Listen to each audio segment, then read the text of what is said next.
Nos encontramos en la Ronda de Capuchinos, justo enfrente pues, de esa zona de la Puerta de Córdoba que hace poquito pues, visitamos.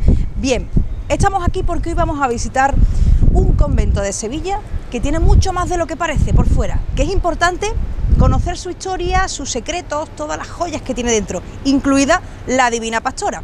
Aquí, en este lugar, fue donde Fray Isidoro de Sevilla forjó esa idea de la Virgen en la vocación de pastora. Aquí surgió todo eso, toda esa historia. Vamos a conocerla punto por punto, vamos a recorrer todas las entrañas que tiene el convento de los Capuchinos de Sevilla.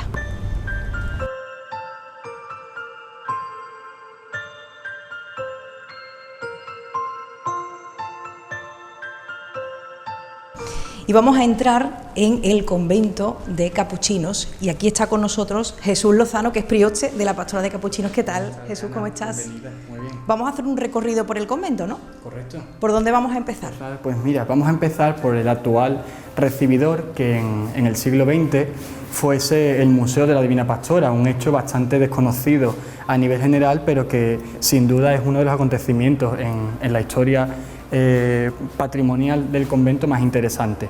Este hecho se debe a uno de los grandes personajes de la historia de la comunidad capuchina de Sevilla, que es Fray Juan Bautista de Ardales, quien fuera guardián durante tantos trienios de esta casa y al que debemos agradecerle el vasto y rico patrimonio que actualmente el convento de capuchinos guarda.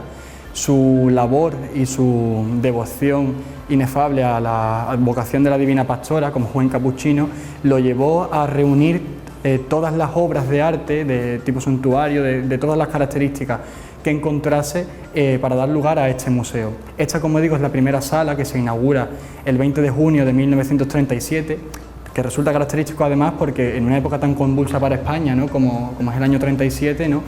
Levantar este tipo de iniciativa y que fue aceptada a nivel social con muchísimo agrado por la alta sociedad sevillana.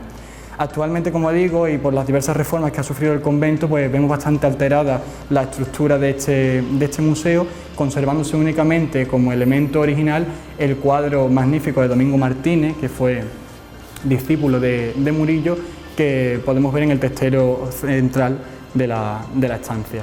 Junto a él un retrato de Orce del padre Juan Bautista de Ardales como homenaje, ¿no?, singular a su persona, a su labor y a este espacio. Este museo, posteriormente, durante los meses siguientes a la inauguración, fue añadiendo salas por parte de la remodelación de esta casa, cuya propiedad, de nuevo, tras la exclaustración, se debe también a la figura de Ardales. Con esa remodelación consecuente, tras las diversas obras y la exclaustración, como digo, las alteraciones que fue sufriendo, va añadiendo nuevas salas, entre otras destaca la que era antigua sacristía, que fue acoplando también como segunda sala.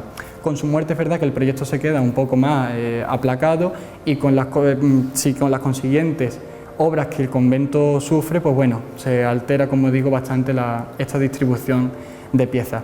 Pero vuelvo a insistir, todas estas piezas, más de 300 con las que contó en el momento el museo, se siguen conservando y forman parte de las mejores obras que conserva tanto la pinacoteca del convento como de demás tipologías, como digo.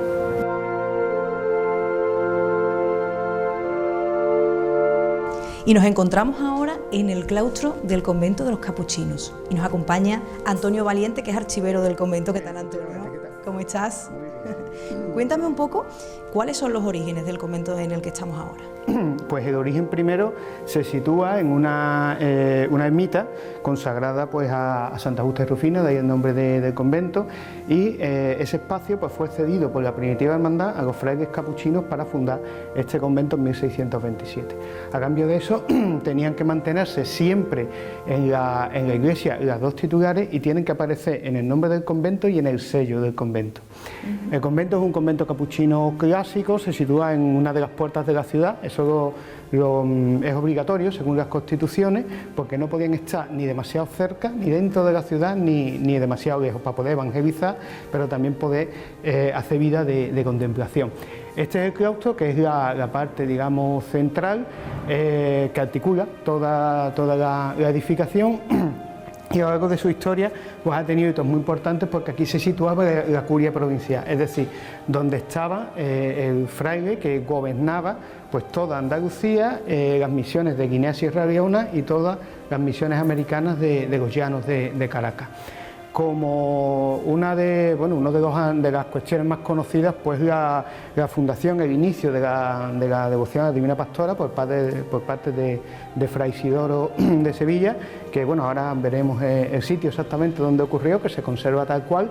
Y aparte de eso, pues bueno, podemos ver en el claustro una serie de cuadros de distintos frailes que tienen una historia bastante particular, puesto que es lo que se llama la colección de los venerables, porque cuando el padre Bedita quiso hacerse capuchino a finales del siglo XVIII, era de una familia noble sevillana, pues su familia pensó que la orden capuchina pues era una orden demasiado humilde para el vástago pues, primogénito de su familia, ¿no?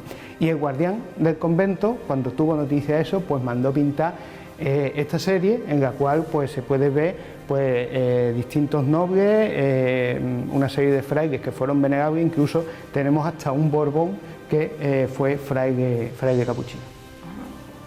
Y tenemos en este convento, me has dicho, la estancia en la que ocurrió esa visión que tuvo. Efectivamente, el coro bajo, que vamos a verlo a continuación, y es el lugar donde Fray Isidoro concibe. Esto de la visión hay distintas interpretaciones. Él mismo en sus textos dice que aquello fue una idea, que realmente no hubo, pero claro, es un momento en el que había con el molinismo y demás, había muchos problemas para decir que alguien había tenido una visión, a lo mejor no decirlo, ¿no? Sí. Y sí, esa estancia se considera, o sea, se conserva tal cual, y además con la particularidad de que justo encima está el lugar donde Murillo pintó todas las obras para su programa iconográfico para la iglesia, que se considera el mejor programa iconográfico de Murillo, y justo debajo está la cripta que se puede visitar, donde se enterraban los frailes también. Es decir, todo es, digamos, el espacio casi más sacrosanto de todo el convento.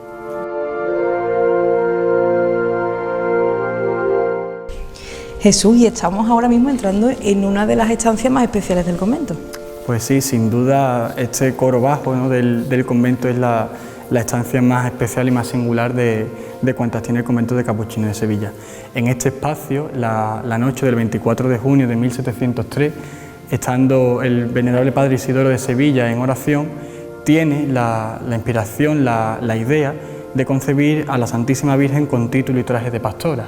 Esta es el origen, la cuna de la devoción a la Divina Pastora.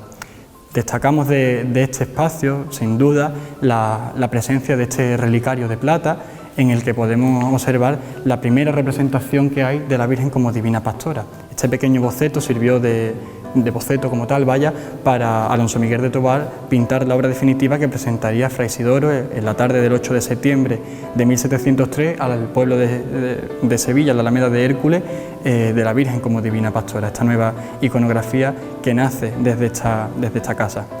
Este espacio, por este carácter tan singular, tan particular, a lo largo de la historia se ha ido completando con las mejores obras de la pinacoteca del convento, de esta colección.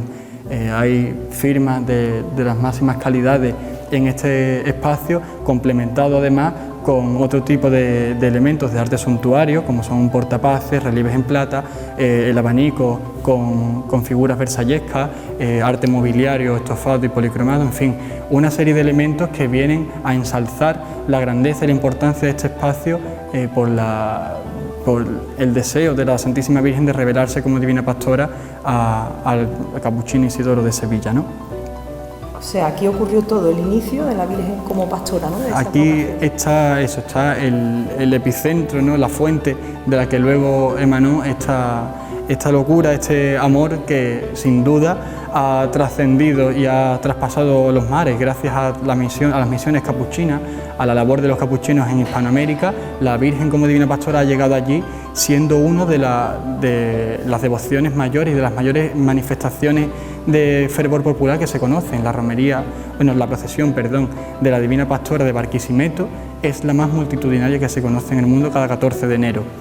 Aquí mismo, en un eje vertical, ¿no?, concebimos que este espacio como Santa Santorum de la devoción pastoreña y del convento, pero es que en la planta superior tenemos la sala donde estuvo viviendo Murillo durante varios años a través de los encargos que el padre Francisco de Jerez le realiza para la ejecución de los 22 lienzos que completaron el programa iconográfico del convento y que posteriormente pues se perdieron y que actualmente están en el Museo de Bellas Artes de nuestra ciudad.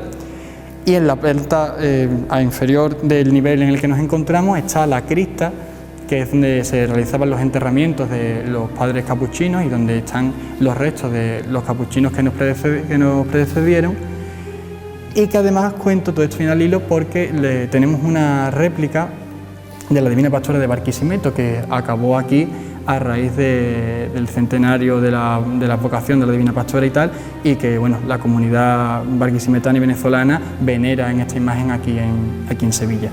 Y el propio Fray Isidoro está enterrado también abajo entonces. Correcto, tenemos el punto marcado donde todos vamos a acudir como punto de enterramiento, ¿no?, de los restos del Venerable Padre.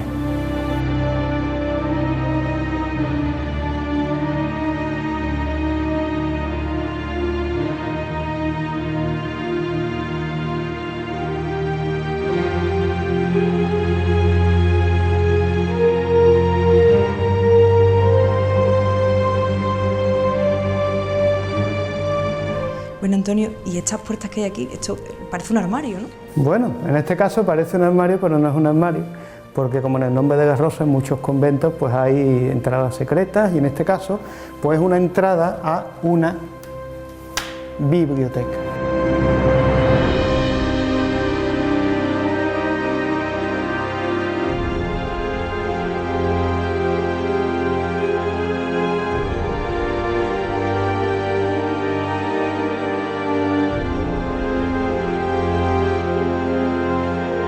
Antonio, y esta biblioteca tiene algo de especial, ¿no? Muy especial, más que la biblioteca, lo que es el espacio en sí mismo. Estamos justamente encima, la sala que está encima del coro bajo, que hemos visto anteriormente, y esta fue la sala que se reservó Murillo para establecer su taller cuando pintó todo el programa iconográfico para la iglesia del convento. Es una sala evidentemente pues que tenía la mejor luz de todo el convento. A través de estas ventanas se vería lo que sería pues toda la huerta, tendría es la mejor sala evidentemente pues para la vista, para pintar y demás, ¿no?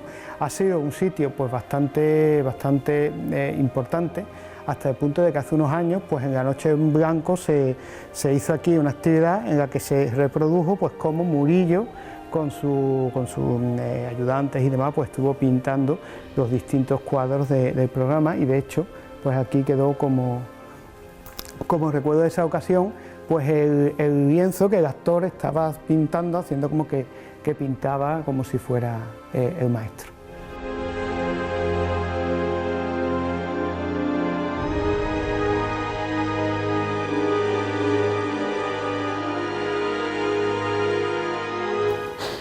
Bueno, y aquí tenemos pues la carta de Santa Teresa de Jesús a Felipe II, más antigua y mejor conservada que existe hasta el día de hoy. De hecho estuvo en una exposición de la Biblioteca Nacional hace pocos años, y en ella pues nada, la Santa Carmelita se dirige a Felipe II solicitándole pues que el apoyo en la causa de la reforma de la orden que ella pretendía hacer. De hecho, no solamente es la grafía, la letra original de ella, sino que en el reverso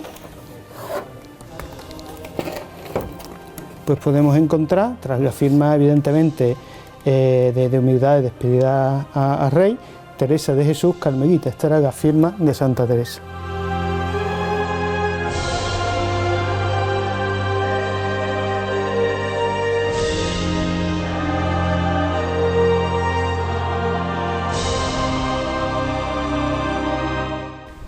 Bueno, Antonio, y esto es uno de los libros yo creo que más valioso que hay aquí también en el convento, ¿no?, en la biblioteca. Pues sí, uno de ellos, y desde luego para los capuchinos probablemente es más valioso. Nos encontramos ante uno de los 3 ejemplares que quedan de la Pastora Coronada, que es el libro que escribió Fray Isidoro después de tener su idea, su inspiración, para explicar los fundamentos de la devoción. Después escribió otro 20 años más tarde, grande, en formato folio, del que hay mucho, pero de este curiosamente solo conocemos 3 ejemplares. Y este libro, este ejemplar además, pues tiene una historia curiosa en cuanto a los capuchinos, porque cuando los capuchinos volvieron a finales del siglo XIX, pues no tenían este libro, se dedicaron a buscarlo, convocaron en Sevilla un concurso con una recompensa a aquel que pudiera traer un libro. Y lo convocaron durante varios años y no consiguieron que nadie trajera un libro. Y un día, Serafín de Ausejo, que era un fraile que se dedicaba a cuestiones de traducción del griego, hebreo y demás, fue por una biblioteca de una librería de segunda mano de la calle Hernando Colón y se encontró con este ejemplar. Pero como los capuchinos por sus constituciones tenían prohibido tocar dinero sin un permiso especial, pues no llevaba dinero, no lo pudo comprar. Tuvo que volver corriendo al convento,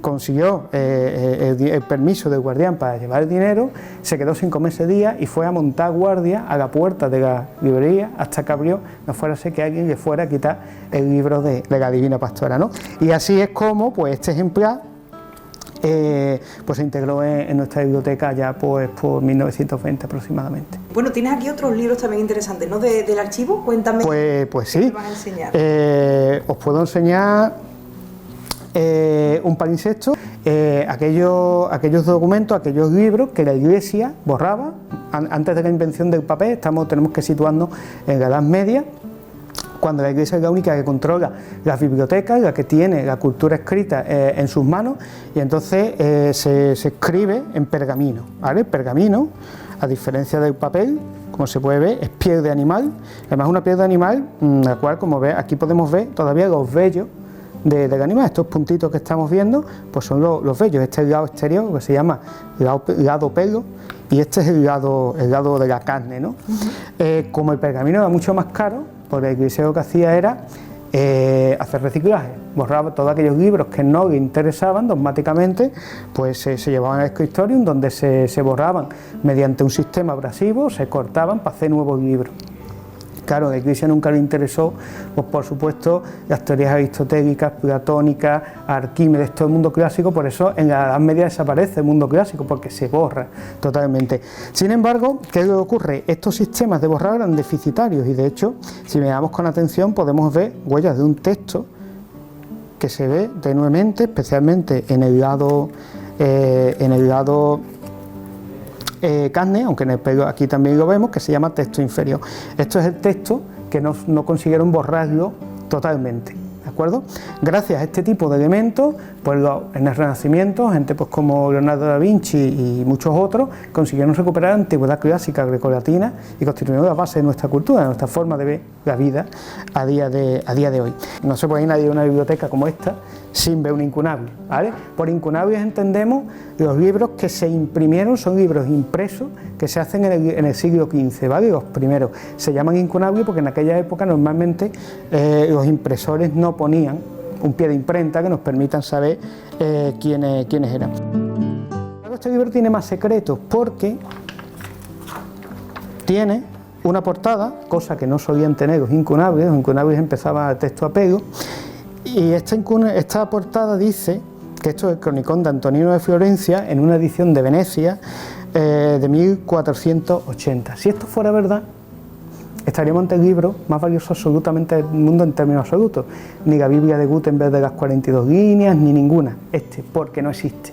No hay ninguno igual. Claro, evidentemente esto es bastante sospechoso, ¿no? Cuando te encuentras algo así en una biblioteca, pues no te lo crees, para empezar y ya está. Si nos fijamos, si vemos los puntales de la D, por ejemplo, este tipo, vemos que suben verticalmente, ¿vale? Venimos aquí lo hacen diagonalmente. Vemos que el tipo, es decir, es una falsificación. El ejemplar se hizo en Colonia en 1488. Pero, si le aplicamos luz para ver la marca de agua, pues vemos ahí una marca de agua que es de un molino papelero flamenco del siglo XVIII. Este papel se hizo en el siglo XVIII, mientras que el libro es del siglo XV.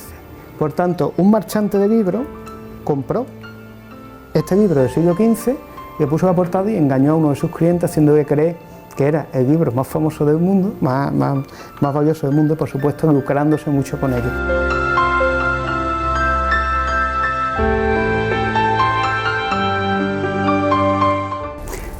Pues fíjate, mira por esta ventana, a que da miedo. Sí. Realmente esto es lo que ellos llamaban la custodia. Es un eufemismo para enunciar el concepto de cárcel. Aquí es donde, como el establecimiento tenía justicia privativa, encerraban a los capuchinos que habían sido díscolos y habían ido contra las constituciones, a veces que se habían fugado y diversas cuestiones, ¿no? Por tanto, y tal como tal, pues prácticamente se conserva tal como estaba en el siglo XVIII, que es cuando tuvo sus últimos huéspedes.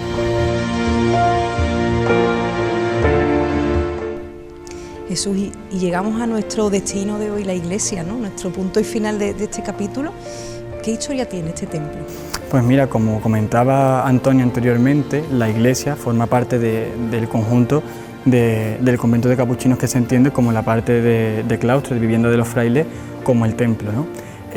La parroquia, como la conocemos actualmente, tiene esta designación desde 1920 gracias al ya referido padre Ardales, que consigue tanto el título de parroquia como la titularidad de la Divina Pastora junto con Santa Justa y Rufina del templo. Y bueno, es cierto que a lo largo de la historia ha sufrido diversas reformas por todos estos avatares de la historia que la han ido modelando, y actualmente pues bueno, la iglesia es fruto de la obra que creo que hemos mencionado también con anterioridad, del año 1989. Antiguamente el templo contaba con un revestimiento de pinturas murales al completo, y que a raíz de esta obra, por el mal estado de conservación de las mismas, pues se acabaron perdiendo por las decisiones que se tomaron en la época, ¿no? Y bueno, pues el resto, como digo, es eso, es producto de esta configuración que se crea, y a día de hoy pues es el centro de reunión de, como toda comunidad cristiana, de nuestra parroquia, nuestra feligresía y de nuestra hermandad de la Divina Pastora.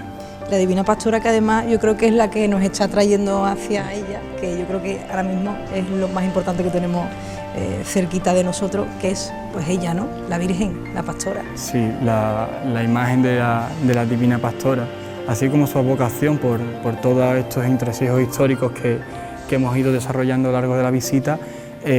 Aquí se respira Pastora, ¿no? Y decir capuchino, nombrar a la Divina Pastora sin lugar a dudas. La imagen de nuestra Divina Pastora es una obra de José Fernández Guerrero, un escultor gaditano de 1802, que viene aquí por encargo del padre Miguel de Otura. Viene a sustituir una imagen anterior que había de la Divina Pastora de Cristóbal Ramos, que bueno, no termina de calar en el devocionario de los frailes estéticamente, y tienen a bien pues encargar esta imagen de estilo neoclásico, ¿no? Que además responde estéticamente a los cánones griegos perfectamente, y como tan estudiado está por diferentes historiadores del arte. Actualmente se encuentra aquí en el altar mayor porque nos encontramos realizando una serie de intervenciones en el camarín. La Virgen normalmente está en su altar en la nave del Evangelio, y bueno, durante estos meses de verano pues está aquí después de haber celebrado su novena, su función, la procesión y todos los cultos principales en su honor. De la Virgen, ¿qué puedo decirte? Ella es el centro tanto de nuestra iglesia, del convento, de los frailes y de nosotros mismos. Nuestra vida se basa y gira en torno a ella, y gracias a ella, al fin y al cabo, es por la que todos pensamos que estamos aquí. Al fin y al cabo, como hemos referido, el convento ha sufrido muchísimo a lo largo de la historia, ha sido un enclave muy maltratado, muy importante históricamente, pero muy maltratado por todos esos grandes acontecimientos bélicos que la sociedad ha ido viviendo. Pero creemos que la protección de la Divina Pastora es la que ha mantenido este enclave en pie y siempre vivo, y siempre con pretensión de querer seguir estando con sus puertas abiertas a todos los pastoreños, pues por ser nuestra casa, ¿no? Entonces, bueno, su devoción, como bien es sabido por todos, es una de las grandes glorias de nuestra ciudad. Así lo reconoció Sevilla en 1921 cuando la coronó canónicamente, y que recientemente hemos celebrado el centenario de su coronación, que pese a todos los impedimentos que por la pandemia y tantas cosas como todos sabemos de sobre, que no vamos a mencionar ahora, pues celebramos muy gozosamente, y bueno, ahora ya queda en nuestro recuerdo. A día de hoy nos queda seguir creciendo, seguir luchando por ella y acercándola siempre a su barrio de capuchinos, a su ciudad y a todos cuantos vienen cada día y cada año a buscar su mirada, igual que la de su divino Hijo.